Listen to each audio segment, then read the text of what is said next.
ಆಮ್ನಯ ಪ್ರತಿಪಾದ್ಯ ಶ್ರೀ ಪ್ರದ್ಯುಮ್ನ ದೇವನು, ಆಮ್ನಯ ಅಂದ್ರೆ ವೇದ, ವೇದ ಪ್ರತಿಪಾದ್ಯ ಶ್ರೀ ಪ್ರದ್ಯುಮ್ನ ದೇವನು ದೇಹದೊಳಗೆ ಸುಷುಮ್ನ, ಸುಷುಮ್ನದಿ, ಇಡಾ ಪಿಂಗಳದಿ, ವಿಶ್ವಾದಿ ರೂಪದಲ್ಲಿ ನಿರ್ಮಲಾತ್ಮನು ವಾಣಿ ವಾಯು ಚತುರ್ಮುಖರೊಳೆದ್ದು ಅಖಿಲ ಜೀವರ ಕರ್ಮ ಗುಣವನುಸರಿಸಿ ನಡೆವನು ವಿಶ್ವವ್ಯಾಪಕನು.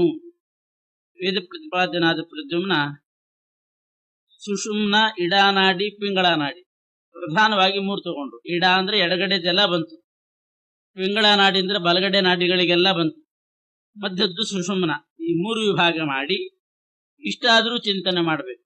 ಇಡಾನಾಡಿ, ಪಿಂಗಳನಾಡಿ, ಸುಷುಮ್ನ ನಾಡಿ.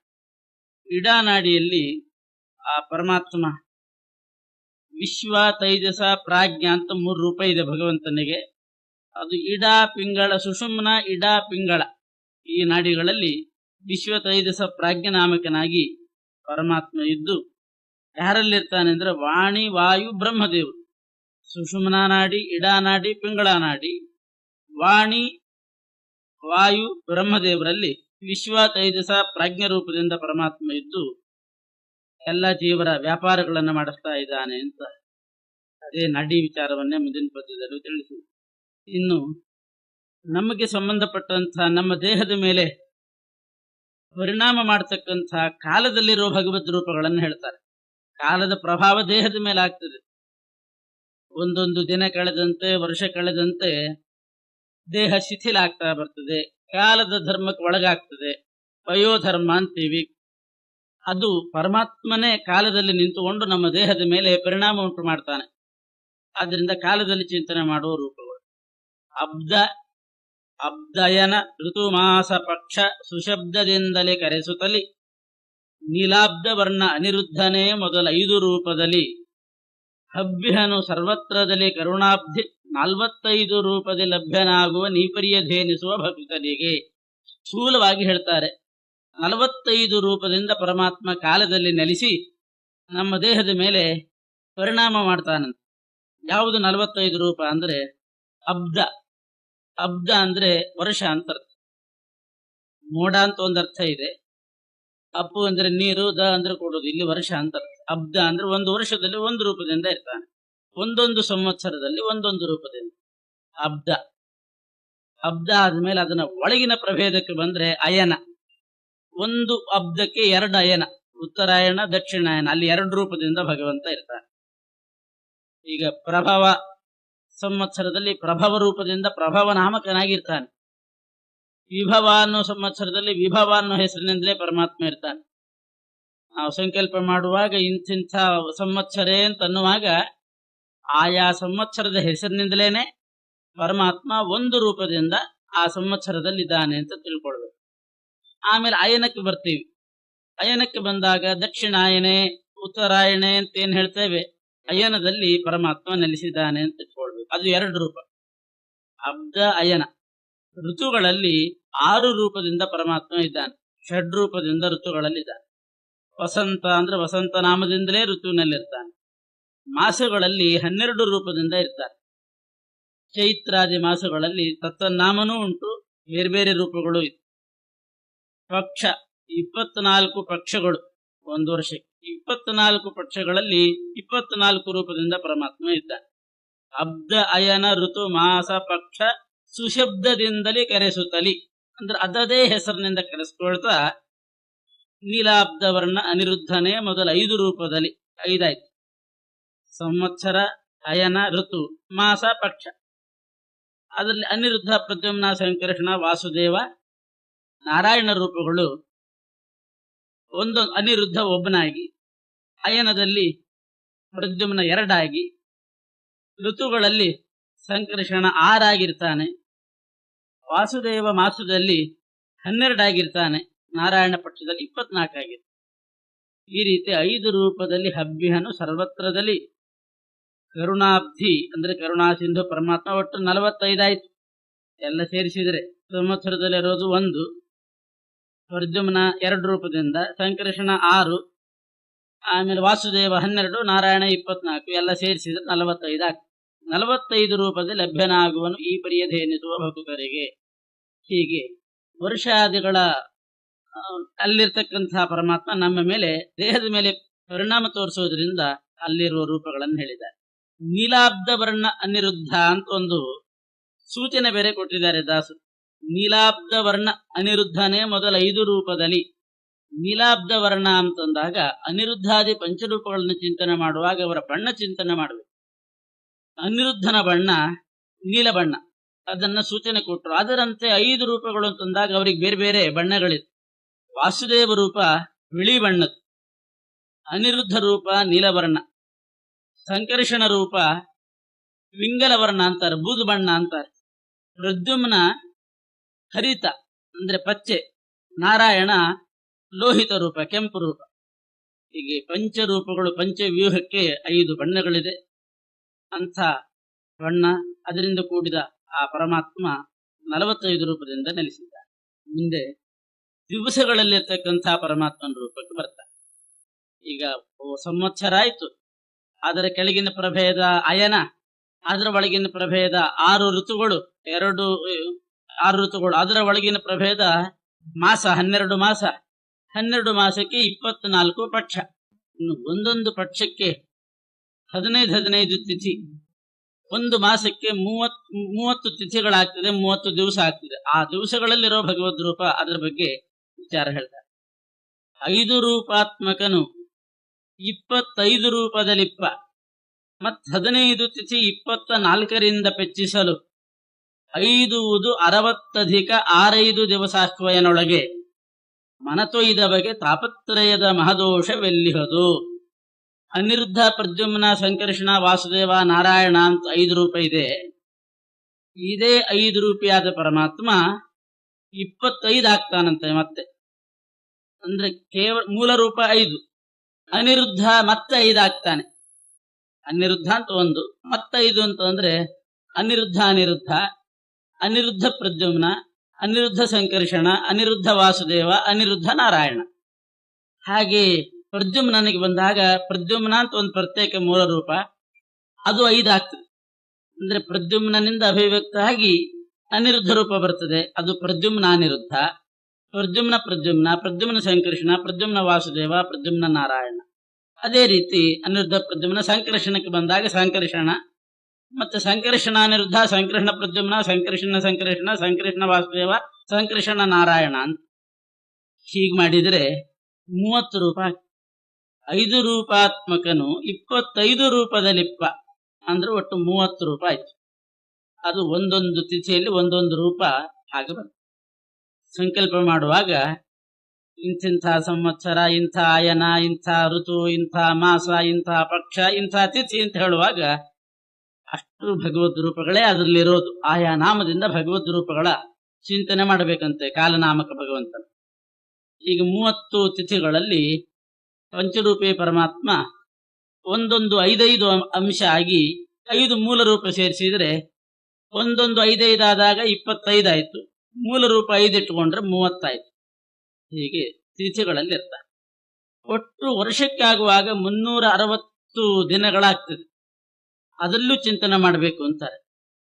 5 ರೂಪಾತ್ಮಕನು 25 ರೂಪದಲ್ಲಿಪ್ಪ, ಅಲ್ಲಿಗೊಂದು. ಮತ್ತೆ 15 ತಿಥಿ 24ರಿಂದ ಪೆಚ್ಚಿಸಲು. ಈಗ 15 ತಿಥಿಯನ್ನ 24ರಿಂದ ಗುಣಿಸ್ಬೇಕು. ಅವಾಗೇನಾಗುತ್ತೆ, 24ರಿಂದ ಗುಣಿಸಿದ್ರೆ, ಯಾಕೆಂದ್ರೆ 24 ಪಕ್ಷ, ಒಂದೊಂದು ಪಕ್ಷಕ್ಕೆ 15 ತಿಥಿ ಇರೋದ್ರಿಂದ 15 ತಿಥಿಯನ್ನ 24ರಿಂದ ಪೆಚ್ಚಿಸಿದರೆ 15 × 24 360 ಬರ್ತದೆ. ಆದ್ರೆ ದಾಸರು ಹೇಳುವಾಗ ಇಲ್ಲಿರೋ ಪದ್ಯ 5 ಮತ್ತು 15 ತಿಥಿ 24ರಿಂದ ಪೆಚ್ಚಿಸಲು 5 60 6 ದಿವಸಾಶ್ವಯನೊಳಗೆ ಅಂತ ಬರ್ತಿದೆ. ಪೆಚ್ಚಿಸಲು ಅಂದ್ರೆ ಗುಣಿಸಿದ್ರೆ ಎಷ್ಟಾಗುತ್ತೆ, 60 6 ದಿವಸ. 60 ಅಂದ್ರೆ 60 ಹೆಚ್ಚಿಟ್ಕೊಳ್ಳಿ, 6 ಅಂತಂದ್ರೆ 30 ಆಯ್ತು. 30 ಅಂದ್ರೆ 60 30 360 ದಿವಸ, 360 ಬರ್ಬೇಕು ನಮಗೆ.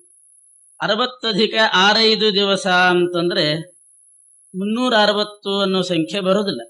6 ಅಂದ್ರೆ 30 ಆಯ್ತು. 60 ಅಧಿಕ 30 ಅಂತ ಲೆಕ್ಕ ಬಂದಾಗ ಆಗ್ತದೆ.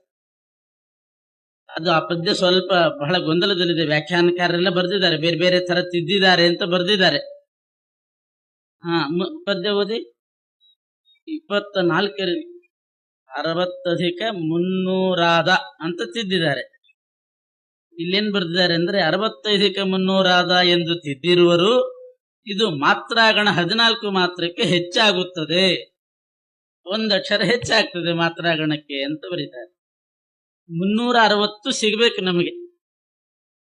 560 ಅಧಿಕ 65 ದಿವಸಾಶ್ವಯನೊಳಗೆ ಅಂತ ಮಾಡಿಕೊಂಡ್ರೆ ಸರಿ ಆಗ್ತದೆ. 5 ರೂಪಾತ್ಮಕನು 25 ರೂಪದಲ್ಲಿ 24ರಿಂದ ಪೆಚ್ಚಿಸಲು 560 ಅಧಿಕ 65 ದಿವಸಾಶ್ವಯನೊಳಗೆ 60 ಅಧಿಕ 65 60 ಅಧಿಕ 65 ಅನ್ನೋದಕ್ಕೆ ಹೇಗೆ ಮಾಡಬೇಕು ಅಂದ್ರೆ 60 ಅಧಿಕ 65 ಅಂತಂದ್ರೆ 60 ಇಂಟು 5 60 ಇಂಟು 5 ಮಾಡಿದರೆ ಸರಿಯಾಗಿ 300 ಸಿಗ್ತದೆ. 6 30 65 ಅಂದ್ರೆ 60 ಇಂಟು 5 ಮಾಡಿದ್ರೆ ಇಲ್ಲೆಲ್ಲ ಗುಣಕಾರ ಹೇಳುವಾಗ ಹಾಗೆ ಹೇಳ್ತಿರ್ತಾರೆ. 65 ಇಂಟು 5 ಅಂತ ಅರ್ಥ ಮಾಡಿದ್ರೆ ಸರಿಯಾಗಿ 360 ಸಿಗ್ತದೆ. 15 ತಿಥಿ 24ರಿಂದ ಪೆಚ್ಚಿಸಲು ಎಷ್ಟಾಯ್ತು ಅನ್ನೋದು ಹೇಳಬೇಕು. 5 60 ಅಧಿಕ 65 ಅನ್ನೋ ಪಾಠ ಇದರಲ್ಲಿರೋದು. 300 ಅಂತ ಮಾಡ್ತಾ ಇದ್ದಾರೆ. ಅದು ಒಂದು ಮಾತ್ರ ಜಾಸ್ತಿ ಆಗ್ತದೆ. ಅದಕ್ಕೆ 560 ಅಧಿಕ 65 ದಿವಸಾಶ್ವಯನೊಳಗೆ ಅಂತ ಮಾಡಿದರೆ 60 ಅಧಿಕ 65 ಇಂಟು 5 ಮಾಡಿಸಿಬಿಟ್ರೆ ಸರಿ ಅಂತೂ 24 ಇಂಟು 30 ಮಾಡಿಕೊಂಡ್ರೆ 360 ಆಗ್ತದೆ. ಆ 360 ದಿವಸದಲ್ಲಿ ಒಂದೊಂದು ಭಗವದ್ ರೂಪ ಇದೆ. ಆ ಭಗವದ್ ರೂಪ ಚಿಂತನೆ ಮಾಡಿದವನಿಗೆ ತಾಪತ್ರಯದ ಮಹದೋಷವೆಲ್ಲುವುದು ಅಂತ. ಇದು ಕಾಲ ಪ್ರವಾಹ.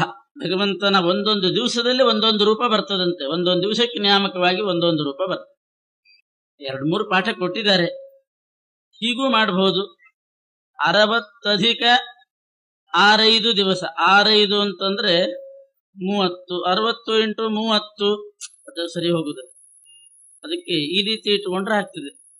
5 60 ಅಧಿಕ 65 65 ಅಂದ್ರೆ 60 ಇಂಟು 5 300 ಬರ್ತದೆ. 60 ಅಧಿಕ ಅಂತ ಆದಾಗ ಸರಿಯಾಗಿ ಮಹದೋಷವೆಲ್ಲಿಹುದು.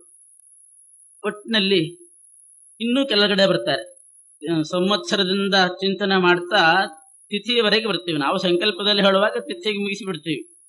ತಿಥಿಯ ಒಳಗಡೆ ಯಾಮ, ಮುಹೂರ್ತ, ಘಟಿಕ, ಇನ್ನೂ ಕಾಲದ ಪ್ರಭೇದಗಳು ಬರ್ತದೆ. ಸಣ್ಣ ಸಣ್ಣದು ದಿವಸ, ಯಾಮ, ಮುಹೂರ್ತ, ಘಟಿಕಾದಿ ಅವಯವಗಳೊಳಗಿದ್ದು ಗಂಗಾ ಪ್ರವಹದಂದದಿ ಕಾಲನಾಮಕ ಪ್ರವಹಿಸುತ್ತಲಿಪ್ಪ. ಇವನ ಗುಣರೂಪ ಕ್ರಿಯೆಗಳ ನಿವಹದೊಳು ಮುಳುಗಾಡುತ್ತಲಿ ಭಾರ್ಗವಿ ಸದಾನಂದಾತ್ಮಳಾಗಿಹಳು ಎಲ್ಲ ಕಾಲದಲ್ಲಿ. ದಿವಸದ ಒಳಗಿನ ಪ್ರಭೇದಕ್ಕೆ ಬಂದ್ರೆ ಯಾಮ, ಮುಹೂರ್ತ, ಘಟಿಕಾದಿ ಅಂತ ಆದಿಪದ ಹಾಕಿಬಿಟ್ಟಿದ್ದಾರೆ. ಇನ್ನು ಬಹಳ ಇದೆ ಅಂತ ಇಟ್ಕೋಬೇಕು. ಯಾಮ, ಮುಹೂರ್ತ, ಘಟಿಕ, ಆದಿ ಇವೇ ಮೊದಲಾದದ್ದು ಅಂತಂದ್ರೆ ಇದೇ ಮೊದಲಾದ ಅವಯವ. ಒಂದು ದಿವಸದ ಅವಯವಗಳು ಎಷ್ಟಿದೆ ಅಂತಂದ್ರೆ ಭಾಗವತ ತಾತ್ಪರ್ಯದಲ್ಲಿ ಆಚಾರ್ಯರು ಆ ಲೆಕ್ಕ ಕೊಡ್ತಾರೆ. ಬಹಳ ಸಣ್ಣ ಪ್ರಮಾಣದಿಂದ ನಾವು ಹೋಗೋಣ. ಪರಮಾಣು ಕಾಲ ಅಂತ, ಬಹಳ ಸಣ್ಣ ಕಾಲ ಅಂದ್ರೆ ಪರಮಾಣು ಕಾಲ ಅಂತ ಹೆಸರದು. ಅದು ಪರಮಾಣು ಕಾಲ ಅಂದ್ರೆ ಎಷ್ಟು ಅನ್ನೋದು ಮುಂದೆ ಹೇಳಿದಾಗ ಕಲ್ಪನೆ ಬರ್ತದೆ. ಬಹಳ ಸಣ್ಣ ಕಾಲ ಪರಮಾಣು ಕಾಲ. 2 ಪರಮಾಣು ಕಾಲ ಸೇರಿದ್ರೆ ಒಂದು ದ್ವಣುಕ ಕಾಲ ಅಂತ ಹೆಸರು. 2 ಪರಮಾಣು ಸೇರಿದ್ರೆ ಒಂದು ದ್ವಣುಕ. 3 ದ್ವಣುಕ ಕಾಲ ಸೇರಿದರೆ ಒಂದು ತ್ರಣುಕ ಅನ್ನುವಂತಹ ಕಾಲ ಬರ್ತದೆ. 3 ತ್ರಣುಕ ಸೇರಿಸಿದರೆ ಒಂದು ತ್ರುಟಿ ಅಂತ ಅದಕ್ಕೆ ಹೆಸರು ಆ ಕಾಲಕ್ಕೆ. 3 ತ್ರುಟಿ ಅನ್ನೋ ಕಾಲ ಸೇರಿಸಿದರೆ ಒಂದು ವೇದ ಕಾಲ ಅಂತ ಅದಕ್ಕೆ ಹೆಸರು. 3 ವೇದಗಳನ್ನು ಸೇರಿಸಿದರೆ ಒಂದು ಲವ. 3 ಲವಗಳನ್ನು ಸೇರಿಸಿದರೆ ಒಂದು ನಿಮೇಷ. ಅಂತ ನಿಮಿಷ ಅಲ್ಲ, ಮಿನಿಟ್ ಅಲ್ಲ, ಒಂದು ನಿಮೇಷ. 3 ನಿಮೇಷ ಸೇರಿಸಿದ್ರೆ ಒಂದು ಕ್ಷಣ. 3 ನಿಮೇಷಗಳು ಸೇರಿಸಿದ್ರೆ ಒಂದು ಕ್ಷಣ. 5 ಕ್ಷಣ ಸೇರಿದರೆ ಒಂದು ಕಾಷ್ಠ ಅಂತ ಅದಕ್ಕೆ ಹೆಸರು. 15 ಕಾಷ್ಠ ಸೇರಿಸಿದರೆ ಒಂದು ಲಘು. ಒಂದು ಲಘು ಅಂತಂದ್ರೆ ಈಗಿನ ಭಾಷೆಯಲ್ಲಿ ಹೇಳೋದಾದ್ರೆ 1 ಮಿನಿಟ್ 36 ಸೆಕೆಂಡ್.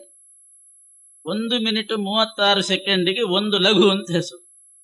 ಆ ಲಘು ಬರಬೇಕಾದ್ರೆ ಇಷ್ಟು ಕಾಲ ಸೇರಿಸ್ಬೇಕು. ಅದರೊಳಗೆ ಇಷ್ಟಿದೆ ಪರಮಾಣು. 2 ಪರಮಾಣು ಸೇರಿಸಿದ್ರೆ 1 ದ್ವಣಕ, 2 ದ್ವಣಕ 3 ದ್ವಣಕ ಸೇರಿಸಿದ್ರೆ 1 ತೃಣಕ, 3 ತೃಣಕ ಸೇರಿಸಿದ್ರೆ 1 ತುರುಟಿ, 3 ತುರುಟಿಗೆ 1 ವೇದ ಅಂತ ಹೆಸರು, 3 ವೇದಕ್ಕೆ ಲವ, 3 ಲವಕ್ಕೆ ನಿಮೇಷ, 3 ನಿಮೇಷಕ್ಕೆ 1 ಕ್ಷಣ, 5 ಕ್ಷಣಕ್ಕೆ 1 ಕಾಷ್ಠ, 15 ಕಾಷ್ಠ ಸೇರಿಸಿದ್ರೆ 1 ಲಘು. ಆ 1 ಲಘು ಅಂತಂದ್ರೆ 1 ಮಿನಿಟ್ 36 ಸೆಕೆಂಡ್. 15 ಲಘುಗಳು ಸೇರಿದ್ರೆ 1 ಗಳಿಗೆ, 1 ಗಳಿಗೆ ಪಂಚಾಂಗದಲ್ಲಿ ಹಾಕಿರ್ತಾರೆ. 15 ಲವಕ್ಕೆ 1 ಗಳಿಗೆ, 15 ಲಘುಗಳಿಗೆ 1 ಗಳಿಗೆ ಅಂತ ಹೆಸರು. 2 ಗಳಿಗೆ ಆದ್ರೆ 1 ಮುಹೂರ್ತ. 1 ಗಳಿಗೆ 24 ನಿಮಿಷ. ಇನ್ನೊಂದು ರೀತಿ ಹೇಳ್ಬೇಕು, 1 ಗಳಿಗೆ 24 ನಿಮಿಷ. 2 ಗಳಿಗೆಗೆ 48 ನಿಮಿಷಕ್ಕೆ 1 ಮುಹೂರ್ತ ಅಂತ ಕರೀತಾರೆ. 7 ಗಳಿಗೆ ಆದ್ರೆ ಅಂದ್ರೆ 2 ಗಂಟೆ 48 ನಿಮಿಷಕ್ಕೆ 1 ಯಾಮ ಅಂತ ಹೆಸರು. ಹೀಗೆ ಯಾಮ, ಅದರ ಮೇಲೆ ದಿವಸ, ಈ ರೀತಿ ಆಗ್ತದೆ. ದಿವಸ, ಯಾಮ, ಮುಹೂರ್ತ, ಘಟಿಕ, ಆದಿ ಅಂತಂದ್ರೆ ಅದರೊಳಗೆ ಬರ್ತಕ್ಕಂಥ ಲಘು, ಕ್ಷಣ, ಕಾಷ್ಠ, ಲವ, ನಿಮೇಷ, ತ್ರುಟಿ, ತೃಣುಕ ಕಾಲ, ದ್ವಣುಕ ಕಾಲ, ಪರಮಾಣು ಕಾಲ. ಇದರಲ್ಲೆಲ್ಲದರಲ್ಲಿಯೂ ಕೂಡ ಪರಮಾತ್ಮ ಒಂದೊಂದು ಪರಿಪೂರ್ಣ ರೂಪದಿಂದ ವ್ಯಾಪಿಸಿ. ಕಾಲನಾಮಕ ಅಂತಂದ್ರೆ ಇಷ್ಟೇ ಅರ್ಥ. ಈ ಅವಯವಗಳಲ್ಲಿ ಗಂಗಾ ಪ್ರವಾಹದ ಹಾಗೆ ಒಂದೊಂದು ಗಳಿಗೆ ಹೋದಾಗ ಒಂದೊಂದು ಭಗವದ್ ರೂಪ ಬಂದು ನಮ್ಮ ದೇಹದ ಮೇಲೆ ಪರಿಣಾಮ ಮಾಡಿ ಹೋಗ್ತಾನೆ. ಇಂಥ ಪ್ರವಹಿಸುತ್ತಿಪ್ಪ ಇವನ ಗುಣರೂಪ ಕ್ರಿಯೆಗಳು ಯಾರು ತಿಳ್ಕೊಳ್ತಾರೆ? ಯಾವ ಕಾಲದಲ್ಲಿ, ಯಾವ ಪರಮಾಣು ಕಾಲದಲ್ಲಿ, ಯಾವ ಕ್ಷಣದಲ್ಲಿ ಯಾವ ರೂಪ ಬಂದು ಹೋಯಿತು? ಲಕ್ಷ್ಮೀ ದೇವಿಗೆ ಅದೆಲ್ಲ ಗೋಚರ ಆಗ್ತದೆ. ಲಕ್ಷ್ಮೀ ದೇವಿಗೆ ಬೇರೆ ಕೆಲಸನೇ ಇಲ್ಲ, ಈ ಕ್ಷಣಗಳಲ್ಲಿ ಬರೋ ಭಗವದ್ ರೂಪ ನೋಡೋದು ಕಳಿಸೋದು. ಅಷ್ಟು ಆನಂದ ಭರಿತಳಾಗಿ ಆ ಕಾಲ ಪ್ರವಾಹದಲ್ಲಿ ಬರತಕ್ಕಂಥ ಭಗವಂತನ ರೂಪ, ಅವನ ಗುಣ, ಅವನ ಕ್ರಿಯೆಗಳು, ಆಯಾ ಕ್ಷಣದಲ್ಲಿ ಬಂದ ಪರಮಾತ್ಮನ ಕ್ರಿಯೆ ಏನು? ಯಾವುದೋ ಒಂದು ಗಳಿಗೆ, ವಿಷಗಳಿಗೆ ಅಂತಿರ್ತಾರೆ, ಅಮೃತಗಳಿಗೆ ಅಂತಿರ್ತಾರೆ. ಆ ಗಳಿಗೆಯಲ್ಲಿ ಬಂದ ಭಗವಂತ ಅದ್ಭುತ ಕಾರ್ಯ ಮಾಡಿಸಿ ಹೋಗ್ತಾನೆ. ಒಬ್ಬೊಬ್ಬ ಜೀವನ ಕೈಯಿಂದ ಒಂದೊಂದು ಕಾರ್ಯ ಮಾಡಿಸಿ ಹೋಗ್ತಾನೆ. ಆ ಗಳಿಗೆ ಬಂದಾಗ ಅವನ ಪಾಲಿಗೆ ಆ ಗಳಿಗೆ ಹೇಗಿದೆಯೋ ಹಾಗೆ ಮಾಡಿಸಿ ಹೋಗ್ತಾನ. ಆ ರೀತಿ ಕಾಲ ಪ್ರವಾಹದಲ್ಲಿ ಬರತಕ್ಕಂಥ ಪರಮಾತ್ಮನ ರೂಪಗಳು, ಆ ರೂಪ ಮಾಡತಕ್ಕ ವ್ಯಾಪಾರ ಕ್ರಿಯೆಗಳನ್ನ ಭಾರ್ಗವಿ ಲಕ್ಷ್ಮೀ ದೇವಿ ನೋಡಿ ಮುಳುಗಾಡುತ್ತಲಿ. ಇಷ್ಟು ಕಾಲ ಪ್ರವಾಹದಲ್ಲಿ ಮುಳುಗಾಡ್ತಾ ಸದಾನಂದಾತ್ಮಳಾಗಿ ಇದ್ದಾಳಂತೆ ಲಕ್ಷ್ಮೀದೇವಿ. ಅದು ಗೋಚರ ಆಗೋದ್ರಿಂದ ಅಷ್ಟು ಆನಂದ ಭರಿತಳಾಗಿರ್ತಾರೆ. ಕ್ಷಣ ಕ್ಷಣಕ್ಕೆ ಒಂದೊಂದು ರೂಪ ಬಂದು ಹೋಗ್ತಾ ಇದ್ರೆ. ವೇದತತಿಗಳ ಮಾನಿ ಲಕ್ಷ್ಮೀ ಧರಾಧರನ, ವೇದತತಿಗಳ ಮಾನಿ ಲಕ್ಷ್ಮೀ ಧರಾಧರನ ಗುಣರೂಪ ಕ್ರಿಯೆಗಳ ಆದಿ ಮಧ್ಯಾಂತವನ್ನು ಕಾಣದೆ ಇಷ್ಟು ಕಾಲ ಪ್ರವಾಹದಲ್ಲಿ ಭಗವಂತ ಬಂದು ಒಬ್ಬೊಬ್ಬ ಜೀವನಿಗೆ ಒಂದೊಂದು ರೀತಿ ಕ್ರಿಯೆಗಳನ್ನು ಮಾಡಿ ಹೋಗ್ತಾನೆ. ಆಯಾ ಕ್ಷಣದಲ್ಲಿ ಅದರ ಆದಿ ಮಧ್ಯಾಂತಗಳನ್ನು ಕಾಣದೆ ಮನದಿ ಯೋಚಿಸುತ್ತಾ, ಆದಿ ಮಧ್ಯಾಂತ ಪರಮಾತ್ಮನ ಗುಣಗಳ ಆದಿ ಗೊತ್ತಾಗುವುದಿಲ್ಲ, ಅಂತ್ಯ ಗೊತ್ತಾಗುವುದಿಲ್ಲ, ಮಧ್ಯ ಗೊತ್ತಾಗುವುದಿಲ್ಲ. ಅಷ್ಟು ಭಗವಂತನ ವ್ಯಾಪಾರ. ಲಕ್ಷ್ಮಿ ಯೋಚನೆ ಮಾಡಿದ್ದಂತೆ, ಆದಪೇನೆ ಈತನಿಗೆ ಪತ್ನಿ, ನಾನು ಇವನಿಗೆ ಇಂಥ ಪರಮಾತ್ಮನಿಗೆ ಪತ್ನಿ ಆದದ್ದು ಸರಿಯಾಗಿಯೇ ಇದೆ. ಕೃಪೋದಧಿಯು ಸ್ವೀಕರಿಸಿದನು ಲೋಕಾಧಿಪನು ಭಿಕ್ಷುಕನ ಮನೆ ಔತಣ ಕೊಂಬಂತೆ. 14 ಲೋಕಾಧಿಪತಿ ಒಬ್ಬ ಭಿಕ್ಷುಕನ ಮನೆಗೆ ಬಂದು ಔತಣ ಸ್ವೀಕಾರ ಮಾಡಿದರೆ ಅವನ ಕಾರುಣ್ಯಕ್ಕೆ ಏನನ್ನಬೇಕು? ಇಂಥ ಪರಮಾತ್ಮ ನನ್ನಂಥವಳ ಕೈ ಹಿಡಿದಿದ್ದಾನೆ, ನನ್ನಂಥವಳನ್ನ ಮದುವೆ ಮಾಡಿಕೊಂಡಿದ್ದಾನೆ ಅಂತಂದ್ರೆ ಎಂಥ ಕರುಣಾಳು ಅಂತ ಯೋಚನೆ ಮಾಡ್ತಾಳೆ.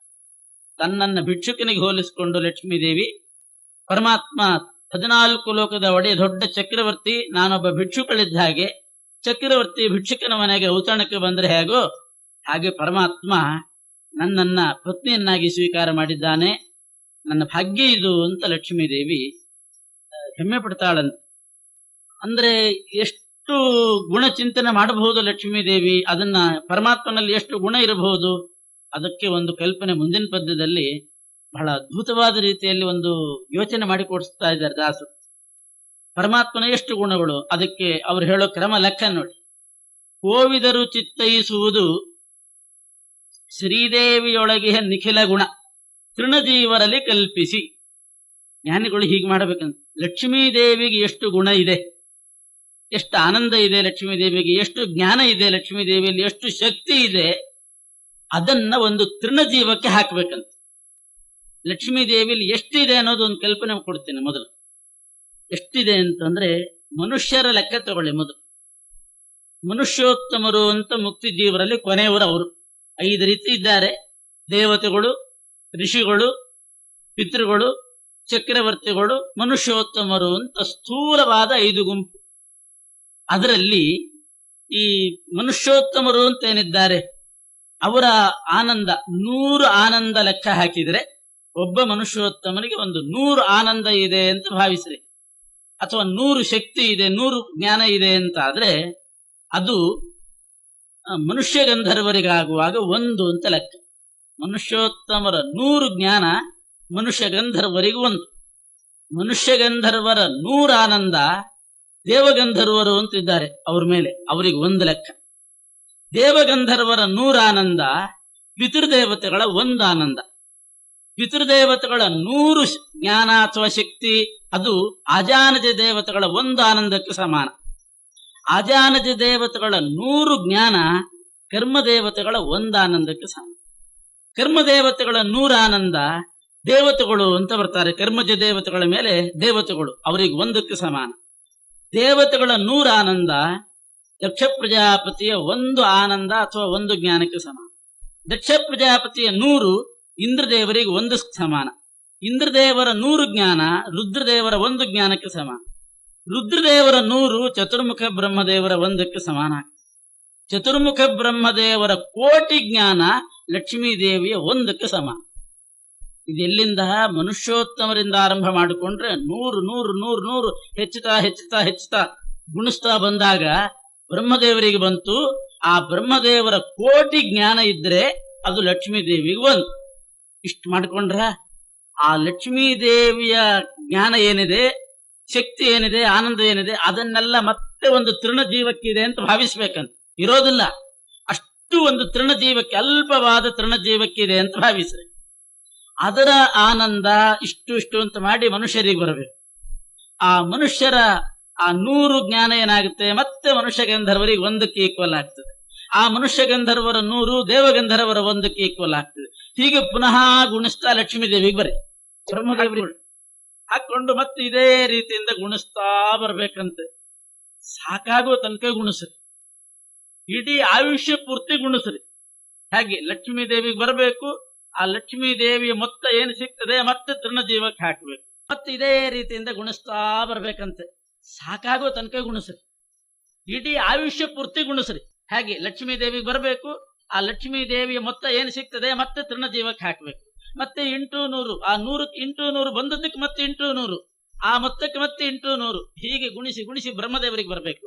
ಅಲ್ಲಿ 800 ಅಲ್ಲ, ಬ್ರಹ್ಮದೇವರಿಗೆ ಬಂದ ಮೇಲೆ 8 ಕೋಟಿ ಪಟ್ಟು ಮಾಡಿ ಲಕ್ಷ್ಮೀ ದೇವಿಗೆ ಹಾಕಬೇಕು, ಮತ್ತೆ ತೃಣಜೀವಕ್ಕೆ ಹಾಕಬೇಕು. ಹಿಂಗೆ ನಾನು ಹೇಳ್ತಾ ಇದ್ರೆ ಚಾತುರ್ಮಾಸ್ಯ ಮುಗಿಯುವವರೆಗೂ ಹೇಳ್ಬೋದು. ಇಷ್ಟು ಮಾಡಿದ್ರೆ ಲಕ್ಷ್ಮೀ ದೇವಿಗೆ ಎಷ್ಟು ಬಂತು. ಇಂಥ ಲಕ್ಷ್ಮೀ ದೇವಿಯ ಜ್ಞಾನಕ್ಕೆ ಪರಮಾತ್ಮನ ಗುಣಗಳು ನಿಲ್ಕೋದಿಲ್ಲ. ಅಂದ ಮೇಲೆ ಪರಮಾತ್ಮನಲ್ಲಿ ಎಷ್ಟಿದೆ ಅನ್ನೋ ಕಲ್ಪನೆ ಮಾಡ್ಕೊಳ್ರಿ ಅಂತ ದಾಸರು ಹೇಳ್ತಾರೆ. ಅನಂತ ಕಲ್ಯಾಣ ಗುಣ ಪರಿಪೂರ್ಣ ಅನ್ನೋದಕ್ಕೆ ಅವರು ಕಲ್ಪನೆ ಕೊಡೋದು ಹೀಗೆ. ಎಷ್ಟು ಒಳ್ಳೆ ಉಪಾಯದಿಂದ ಹೇಳ್ತಾ ಇದ್ದಾರೆ ನೋಡಿ. ಮೈ ಒಂದ್ಸಲ ರೋಮಾಂಚ ಆಗ್ತದೆ, ಜುಮ್ ಅಂತದೆ, ಪರಮಾತ್ಮನಿಗೆ ಎಷ್ಟು ಗುಣಗಳಿರಬಹುದು ಅಂತ.